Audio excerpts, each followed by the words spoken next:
Hi, my name is Chris Burns, and today in this short video I'll tell you a life-changing story about how I figured out how to easily create an automated supply of the freshest, high-quality clean water you've ever tasted for pennies on the dollar. I'm talking about a simple invention that can be used by any family around the world to make safe, clean, and cool drinking water out of thin air, even in the desert. Over the past year, over 11,000 people have also already successfully used the very same technique to get over tragic milestones such as hurricanes, snowstorms, or floods, based on technology that's already in use by the military from countries including Israel, India, the UK, and the US. Not only can it give up to 60 gallons of water per day to last through the centuries-long drought NASA is predicting is right around the corner, but it can ameliorate your utility bills all year long. I'm sure you're already intrigued and you want to know all about how this system works. Honestly, it's like nothing you've ever seen. And in a few minutes from now, you'll be outraged you put your family's life in the hands of FEMA, the government, and the greedy water corporations that make the cards these days.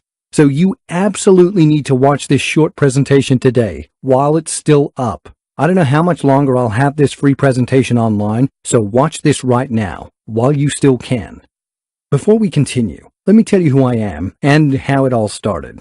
As I mentioned before, my name is Chris Burns. I'm a 57-year-old farmer, and I live near Fresno City with my wife and 2 daughters.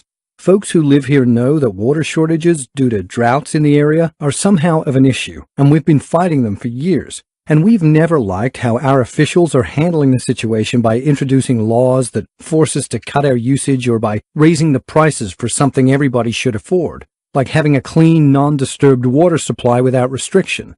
However, we simply settled, thinking that's the economy, or maybe it'll be better next year, month after month, struggling not to fall behind on bills. All that until the spring of 2014, May 16th, Wednesday, the absolute worst day of my life. We were entering our 3rd year of drought, a recurring nightmare for those old enough to remember the prolonged dry period of 1987 and 1991, and the disaster of 1976 and 77, the previous record-setting drought. But this time, it was different. Without help from the heavens, 2014 will be the last year before my family will begin to go bankrupt. Due to the severe drought, I was forced to leave hundreds of acres unplanted because there is simply no water for my crops. Moreover, the State Water Project announced for the first time in its 54-year history that it would deliver no water, and we would have to get by with water from other sources, such as the Colorado River, groundwater, and the little left in their reservoirs. And I was expecting zero allocation from the federal Central Valley Project, which delivers waters to farmers through 500 miles of canals. However, I thought I was prepared. Solar electricity, solar hot water, and we even had our own well. Big mistake. 3 years ago, our well totally dried out. I didn't really panic because I still had a 600-gallon water stockpile that I'd saved as an emergency reserve to last enough for my family while we dug a new well. A few nights after I submitted our permit application for our new well, I heard some noises coming from my backyard. I took my gun and hurried outside to see what happened. And what I saw made me freeze in my tracks. There were some men loading our water stockpile into their truck. They weren't looking to break into our house or searching for valuable stuff like gold, money, and electronics. They just wanted our water supply. And I was ready to shoot right then and there. Yet before I could even aim my gun, I felt the cold barrel of a rifle pressed upon the back of my head. There was nothing I could do. You can't imagine how I felt, not being able to protect my family. And then the next morning, when my little Joan came to me and said, "Daddy, I'm thirsty," I immediately burst into tears. It was the most devastating moment of my life. I felt like my world collapsed. I felt powerless because there was nothing I could do to protect the ones I cared for most. It was the moment I realized I was at the end of my rope. I swore to myself I'd never put my wife and 2 daughters in a similar situation again. I don't want to sound preachy about it, but ask yourself, what happens if the drought continues?